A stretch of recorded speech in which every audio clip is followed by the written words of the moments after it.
반갑습니다. 특별히 그 군대 가는 친구를 위해서 여러분이 많이 기도를 해주시면 좋을 것 같아요. 군대라는 곳이 한 번도 경험해보지 못한 곳을 가는 거잖아요. 한 번도 가보지 못한 곳을 나 혼자 어찌됐든 버티고 그쵸, 적응해야 되고 군대라는 시기가 참 신앙을 지키기가 많이 힘들어요. 군대는 딱 두 부류인 것 같아요. 하나님과 아예 관계없이 1년 6개월 동안 보내거나 아니면 진짜 하나님과 함께함 누리면서 오히려 복음을 붙잡고 누리거나. 근데 아마 전자의 상황이 더 많을 겁니다. 그래서 많이 기도를 해주시기 바라고.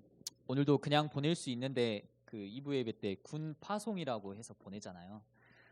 군대 현장이 그만큼 많이 척박한 현장이기 때문에 그 현장에 영혼들을 살리고 또 전도운동 일어나도록 여러분이 많이 기도해 주시면 좋을 것 같아요.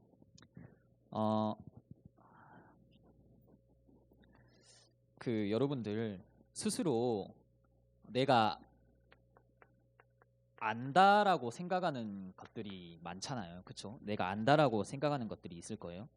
간혹 크리스찬들이나 그 크리스찬들이 이 예수님과 기독교에 대해서 이런 이야기를 해요. 내가 예수를 왜 알아야 해? 왜 그렇게 생각을 하냐 이렇게 물어보면, 아니 예수 그리스도가 이 땅에 오셨어. 그치? 나를 사랑해서 십자가에 죽으셨어. 그치? 그 그리스도가 부활하셨어. 그렇잖아. 나 다 알고 있어. 사람들은 나름 기독교와 이 예수님에 대해서 자신이 알고 있고 더 이상 알 필요가 없다고 생각을 종종 해요. 수십 년 넘게 살아온 부부들, 여기 장로님도 계시지만 가끔 이런 말을 하죠. 난 아직도 이 사람을 도통 모르겠어. 그렇잖아요. 내가 모르는 모습들이 막 튀어나오니까 난 아직도 이 사람을 모르겠다. 요즘은 그 부부끼리 함께 나오는 TV 프로그램도 많고 이혼 프로그램이 대세고 막 이런데 꼭 거기서 이런 말을 해요. 연애할 때는 몰랐는데 이게 결혼하고 나니까 그럴 줄 몰랐다고. 어떻게 이렇게 사람이 변하냐고. 날 속였어. 그래서 막 가정이 날 속였어 이런 말들을 많이 하는데 평생을 살아온 부부들이 서로를 모른다고 고백을 하는데 과연 인류 역사에 큰 획을 그은 이 기독교의 창시자인 예수님을 내가 쉽게 안다고 할 수 있을까? 우린 말하죠. 내가 아는 내용이야. 예전에 들었던 내용이야. 저 목사님 설교 시간에 또 저 이야기하네. 뭔가 새로운 걸 원하고 새롭고 자극적인 주제를 원하고 이전에 없었던 뭔가 나를 흡족시킬 만한 내용들을 원하지 않나? 우리가 어떤 메시지를 들을 때나 교회 안에서 그 학창 시절에 공부를 할 때면 이게 평상시에는 정독을 하잖아요. 처음부터 여기 공부하는 친구들이 있을 건데 임용고시 준비할 때도 처음에 공부할 때는 책 처음부터 이렇게 정독을 하면서 차분히 주의 깊게 다 읽잖아요. 근데 이게 시험 기간이 얼마 안 남고 이렇게 닥쳐오다 보면은 훑고 넘어갈 수밖에 없잖아요. 왜냐하면 시간이 부족하니까 내가 전체를 다 볼 수 없으니까. 그래서 이 부분은 내가 안다고 생각하는 부분들은 이렇게 훅훅 주의 깊게 살펴보지 않고 그냥 넘어가 버리는 것 같아요. 근데 막상 시험을 볼 때 갑자기 그 내가 훅 넘어갔던 부분들이 생각이 안 날 때가 있어요. 생각이 대충은 나는데 막 정확한 단어들 이런 단어였나 이런 게 갑자기 생각이 안 날 때가 있더라고요. 내가 안다고 넘어갔던 부분들이. 예수님의 어떤 가르침과 주장은 인간의 생각으로는 도무지 이해할 수가 없는 거예요. 지금도 이해하기가 어려워요, 실은. 왜 그러냐면 예수님이 이렇게 말하죠. 나는 하나님의 아들이야. 근데 나는 하나님이야. 응? 이게 무슨 말이지? 이럴 거 아니에요. 예를 들어서 나는 장로님의 아들이야. 근데 나는 또 장로님이다. 이게 인간의 머리와 생각으로는 도무지 이해하기가 힘든 거예요. 도대체 이게 무슨 말이냐? 저게 무슨 원리냐? 그래서 성경에도 이 원리를 이해하지 못해서 많은 사람들이 자꾸 질문하고 또 질문하고 헤매고 그게 무슨 말입니까? 그럼 전 어떻게 해야 돼요? 이게 반복됐잖아요. 근데 만약 이 주장이 사실이고 이 주장이 맞다면 우리가 감히 이런 예수님을 쉽게 안다고 우리가 말할 수는 없는 것 같아요. 그렇죠? 이 주장이 사실이라면 우리가 예수님을 알고 믿는 것이 어쩌면 우리 인생을 송두리째 바꿀 만한 가장 중요한 것일지도 모르죠. 믿느냐 또는 안 믿느냐는 철저히 우리 선택이에요. 그렇죠? 믿고 안 믿고는 우리 선택이잖아요. 그리고 하나님이 그런 선택을 하도록 여러분에게 허락하셨고, 네, 하지만 적어도 우리가 안다고는 말해서는 이건 좀 깊이 해야 될 것 같아요. 우리가 함부로 안다? 나 이미 아는 거야. 어쩌면 이게 교만일지도 모른다, 이런 생각을 많이 하게 됩니다. 모태신앙 또는 오랜 시간 동안 신앙생활 해온 여러분, 특히 랩런트들이 많이 빠지는 착각. 나 저거 이미 많이 들은 건데, 그렇죠? 나 저거 알고 있는 건데 저거 또 하시네. 이런 착각에 많이 빠지는 것 같아요. 은용 중에. 어쩌면 우리는 평생 동안 이 예수님을 계속 알아가고 또 알아가고 또 알아가야 돼. 그게 우리 삶이잖아요. 에베소서 3장 8절에 보니까 이렇게 나와 있어요. 내게 주신 이 은혜는 감히 측량할 수 없을 정도로 그 그리스도는 풍성하시다. 감히 측량할 수 없을 정도로 풍성하세요. 오늘 잠깐 이 그림을 그려보려고 하는데, 그 태풍이나 어떤 강한 바람, 막 폭풍우 이런 거 불 때 길거리나 도로에 이렇게 나무들이 고꾸라져 있는 걸 많이 보시죠. 나무들이 쓰러져 있고, 막 고속도로에 나무가 쓰러져서 막 고속도로 정체가 일어나고. 근데 이 나무에 뿌리가 이렇게 단단하게 돼 있잖아요. 뿌리입니다, 이게. 그림이 뿌리가 이렇게 단단하게 돼 있잖아요. 그러면 어떤 강한 바람이 불고 어떤 태풍이 불고 폭풍우가 와도 내가 이 나무를 쓰러뜨리기 위해 막 온갖 힘을 다해 밀어도 이 나무는 절대 흔들림이 없어요. 뿌리가 튼튼하면. 근데 막 나무가 이렇게 가지도 잘 쳐져 있고 막 웅장하고 화려해요. 막 찬란하고 겉은. 근데 이 나무의 뿌리가 그냥 이렇게 비실비실해.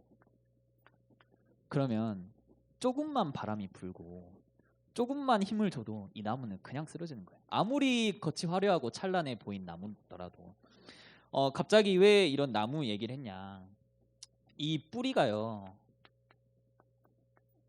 제대로 뿌리를 내리면 결국 열매를 맺습니다. 이건 진짜 중요한 원리인 것 같아요. 무조건 열매를 맺습니다. 뿌리가 제대로 내리면. 근데 좋은 열매를 맺잖아요. 뿌리를 제대로 내리면. 근데 불신앙의 뿌리를 내리잖아요. 그럼 불신앙의 열매를 맺어요. 나 다 안다, 나 다 알아, 나 다 아는 내용이에요 라는 게 뿌리가 은영 중에 내리잖아요. 그럼 그거 그대로 열매를 맺는 거예요, 우리 삶 속에. 갈라디아서 6장 7절에 보니까 이렇게 나와 있습니다. 사람이 무엇으로 심든지 그대로 거두리라. 사람이 무엇으로 심든지 그대로 거둔다고 했어요. 불신앙이라는 건 하나님을 믿지 않는 모든 것을 말해요. 그래서 이게 범주가 엄청 커요. 불신앙이 막 이렇게 집약적으로 불신앙이라 할 수 없고, 왜냐하면 신앙의 반대말이잖아요. 하나님을 믿지 않는 모든 게 다 불신앙이에요. 우리가 조금만 하나님에 반해서 생각하는 것도 다 불신앙이고, 예를 들면 불평, 불만, 원망 막 이런 것도 다 불신앙이겠죠. 왜냐하면 하나님을 믿지 않는 거잖아요. 하나님을 믿으면 우리가 불평할 게 뭐가 있어요, 그렇죠? 하나님을 믿으면 원망할 게 뭐가 있고, 이게 다 불신앙인 거예요. 우리가 어떤 사역 속에 영혼을 위한 하나님의 일을 보지 않고 함부로 판단하고 정죄하고 이런 것도 다 불신앙에 포함이 되겠죠. 그래서 우리가 진짜 뿌리 거둔 대로 열매를 맺고 무엇으로 심든지 그대로 이게 나타나니까, 그대로 거두니까 우리가 믿음만 심고 우리가 복음만 심고 어떤 말씀의 단단한 반석에 뿌리를 내리는 게 너무나 중요한 것 같아요. 불신앙을 완전히 뒤집는 한 예를 들어드리려고 하는데, 그 1900년도에 손양원 목사님이라고 있었어요. 그 가까운 지역의 여수, 순천 이쪽에서 활동했던, 뭐 예전에 중고등부 여러분 뭐 하실 때 손양원 박물관도 가시고 했을 텐데, 제가 굉장히 존경하는 분이고, 이분은 평생을 나병 환자들 곁에서 사역을 했어요. 나병이 이제 전염병이거든요. 그러니까 코로나 환자들 곁에서 사역을 하신 거예요. 코로나 환자들의 막 고름도 빼서, 저는 감히 상상할 수 없는. 일제 강점기였잖아요. 1900년대 초반에는. 근데 일본으로부터 이제 광복한 후에 광복을 하면 이 나라가 행복할 줄 알았어요. 그렇잖아요. 이제 광복했다, 해방됐다. 근데 이 나라에 평화가 찾아오고 행복할 줄 알았는데 이게 이상하게 좌와 우가 극심하게 갈리는 거예요. 이상해. 광복했는데 대립이 있어. 그래서 어떤 일이 있었냐? 이 좌익 단체 청년들이 어떤 우우 성향을 보이는 사람이면 그냥 아무 이유 없이 잡아다가 때리고 죽이고 폭력을 일삼고 그런 시대가 있었어요. 그래서 이게 얼마 지나서 이 대립이 너무 극심해지니까 우리나라의 역사에 뭐 큰 아픔이 있는 또 6.25 전쟁, 이게 두 사상의 어떤 대립이 너무 극명하게 일어나가지고 두 나라의 영향을 받아서 우리가 이렇게 두 민족이 두 개로 쪼개졌잖아요. 그래서 뭐 빨갱이네 아니네 막 이런 시대가 찾아왔어요. 그냥 광복 후에 행복할 줄 알았는데 그때 송량훈 목사님 두 아들이 이 기독교 학생회에서 활동을 하고 있었는데 기독교는 보통 우우 성향이잖아요. 그렇잖아요. 보수에 가깝고 이 좌익 단체 청년들이 이 두 아들을 그냥 이유 없이 모르게 그때 시대가 왜 그랬는지 모르겠네. 뭐 여순 사건이 일어났을 때 그냥 이 두 아들을 잡아다가 끌어서 때리고 그쵸? 막 고문하고 결국 죽임을 당했어요. 이유 없이 아무 이유 없이. 나중에 이 아들들의 교복이랑 유품이 이 손양훈 목사님께 전달되고 목사님이 막 크느끼면서 울었대요. 하염없이 울고 아들의 그 유품만 전달받았으니까. 그리고 두 아들의 장례식 때 갑자기 목사님이 이런 고백을 합니다. 장례식에서 두 아들을 죽인 이들을 내 아들로 삼겠다. 그래서 막 장례식 분위기가 갑자기 이상해지는 거죠. 그때는 막 이 아들 죽인 사람들 다 원망하고 내가 어떻게 저 사람들 막 할 거야 이랬을 때 이 목사님에게도 딸이 있었어요. 아들만 있었던 게 아니라. 근데 딸이 나중에 간증을 하는데 딸이 그때 당시에 이렇게 목사님하고 싸웠었대요. 아니 두 오빠를 죽인 원수를 어떻게 내 오빠로 삼냐. 나는 절대 싫다. 제발 그런 말 좀 하지 마라. 난 못한다. 이런 막 싸움을 많이 했었대요. 그 목사님하고. 그러자 목사님이 이렇게 말했다고 합니다. 성경 말씀에 원수를 사랑하라고 하지 않았냐. 사랑하라 했으니 우리가 아들로 삼아야 되지 않겠냐. 우리가 아들로 안 삼으면 쟤네 미래가 없다. 엄청난 사건이죠. 누가 보면 이 불신앙에 빠질 수밖에 없는, 불신앙의 뿌리를 내릴 수밖에 없는 사건인데 완전히 믿음의 뿌리를 내리고 말씀의 근거에서 말씀을 붙잡고 뿌리를 확 내려버린 거예요. 그래서 지금 손양훈 목사님이 우리 후대 대대로 계속 기억되고 있지 않습니까? 앞으로도 기억이 될 텐데 느헤미야 4장을 보시면 이번 주 말씀 캠프 내용이기도 하죠. 이스라엘 백성이 이제 성벽 재건에 관한 미션을 받고 3장에 본격적으로 이제 성벽 재건을 시작하는 거죠. 근데 여러분 주변에 갑자기 여러분 사는 곳에 빌라나 빌딩들이 이렇게 들어설 때가 있잖아요. 저기가 허물어지고 여기가 이렇게 들어선다고? 막 저도 가끔 이렇게 소름이 돋아요. 저런 건물이 갑자기 이 땅에 들어선다고?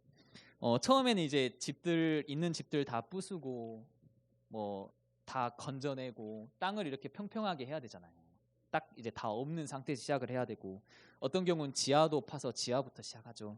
그래서 이제 집안 공사 시작하는구나. 저거 꽤 오래 걸리겠구나. 이런 생각을 많이 하게 되는 것 같아요. 근데 이게 좀만 지나잖아요. 일주일, 2주일, 뭐 한 달이 지났는데 갑자기 건물이 확 올라서는 거예요. 저기 백운고가에 있는 그 아파트 단지도 어느 순간 다 지었더라고요. 저는 그럴 줄 몰랐어요. 건물이 없었는데 주택가였는데 갑자기 확 올라서는 거죠. 너무 소름이 돋을 정도로.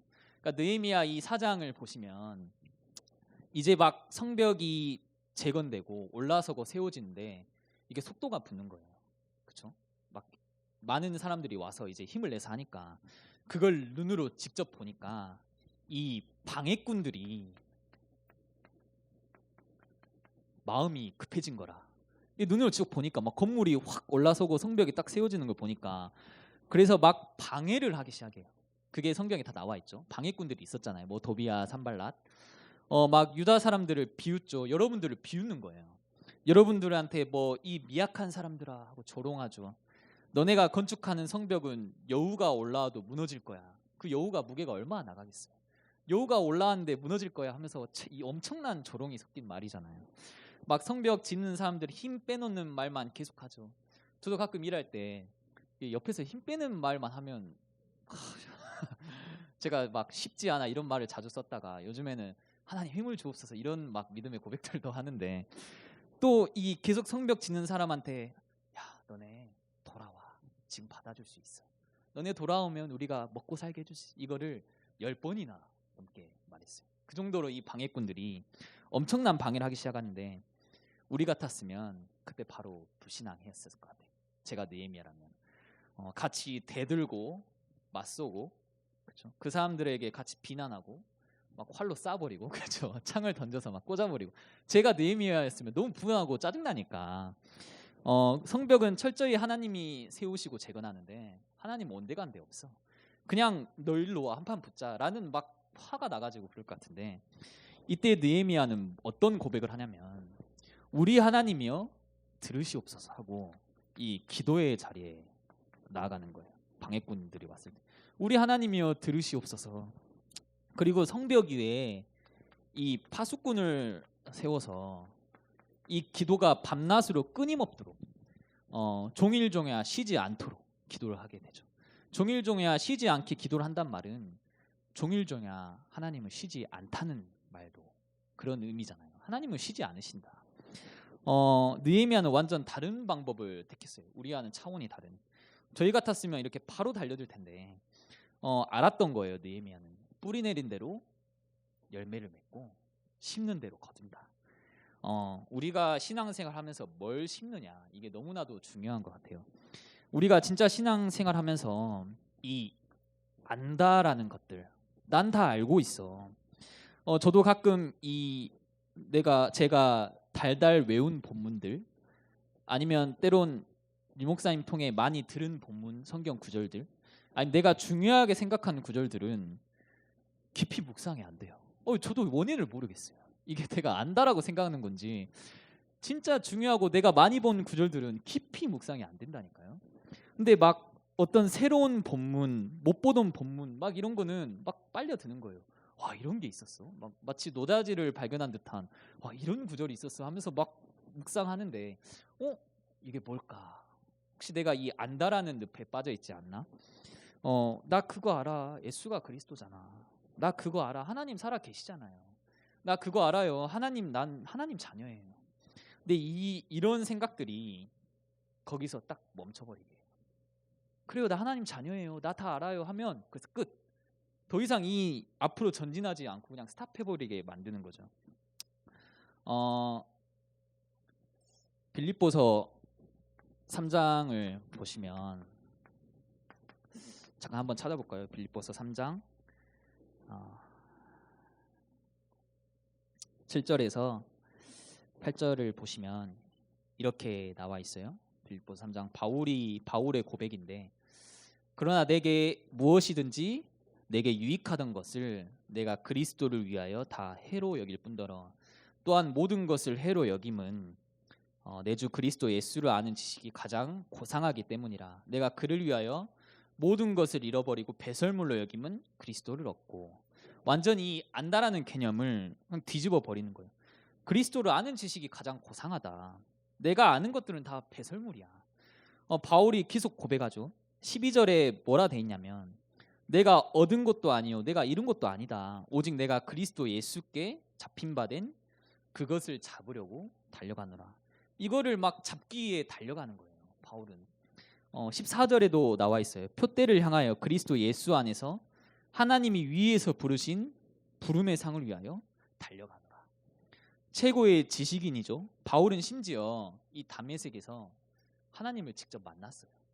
그러니까 지금 흔히 말하는 3D, VR처럼 이 하나님과의 어떤 입체적인 만남이 이루어졌다는 거예요. 하나님이 눈을 어둡게 하고 하나님이 음성을 주셔버리니까 이건 그냥 직접 대면한 거잖아요. 누구보다 하나님을 잘 알고 있을 바울인데, 근데 그의 인생은 계속해서 부름의 상을 위해 난 달려가야 해. 나는 그리스도께 잡힌 바 된 그것을 난 잡으려고 달려가야 해. 내가 아는 지식은 다 아니야. 그리스도가 최고의 지식이야. 에베소서 3장 8절 오늘 본문에도 얘기하고 있죠. 내게 주신 이 은혜는 측량할 수 없을 정도로 그리스도는 풍성하시다. 내가 감히 측량할 수 있을 정도가 아니다. 우리 안에 있는 어떤 교만, 내가 안다고 생각했던 것들, 이게 다 불신앙일지도 몰라요. 다 내려놓길 바라고. 메시지를 들었는데 내가 또 들어야 되나요? 주일 예배를 드렸는데 내가 평일 예배를 또 드려야 되나요? 내가 저 훈련 받았는데 내가 또 훈련 받아야 되나요? 이게 다 어쩌면 불신앙일지도 몰라요. 내가 안다라고 생각했던 인간의 지식으로는 절대 성삼위 하나님을 전부 이해할 수는 없어요. 10%도 어떤 하나님의 1%도 옷 끝자락도 이해하지 못하고 죽을 것 같아요. 우리가 감히 어떻게, 나는 하나님의 아들이야. 근데 난 하나님이야. 이걸 어떻게 우리 지식으로 이해하고 받아들입니까? 우리가 평생 이분을 알아가고 또 알아가고 또 알아가고 이거를 계속 고민해야 될 것 같아요. 근데 이게 참 잘 안 되죠. 내가 다 알고 있다라는 안주에 빠졌던 민족이 한 민족이 있습니다. 그게 이스라엘 민족이에요. 나 다 알아. 그때 계속해서 노예로, 포로로, 속국으로 끌려갔어요. 이게 또 불신앙이 뿌리내린 열매로 나타났고, 어쩌면 우리가 평생을 사는 동안 하나님을 알아가고 계속 이걸 위해 고민하는 게 필요한 것 같아요. 이게 우리의 인생의 목적인 줄로 믿습니다. 우리가 안다고 생각했던 것들을 진짜 내려놓고 정말 우리 중심에 하나님 알기를 원합니다. 하나님을 더욱 알아가고 내 인생 하나님만을 위해 살아가길 원합니다. 이런 고백들이 나오는 시간 됐으면 좋겠습니다. 함께 기도합니다. 하나님, 우리 안에 있는 불신앙들 다 내려놓고 하나님이 가장 원하시고 또 하나님이 주신 이 그리스도를 향해 표대를 잡고 또 잡힌 바 된 그것을 향해 달려가는 우리 인생이 되게 하옵소서. 하나님, 우리가 때때로 교만함에 빠질 때도 있고 불신앙에 빠질 때도 있지만 그 안에서 다시 회개하고 돌이켜서 하나님을 경외하고 하나님을 바라볼 수 있도록 인도하여 주세요. 지금도 살아계신 주 예수 그리스도 이름으로 기도합니다. 아멘.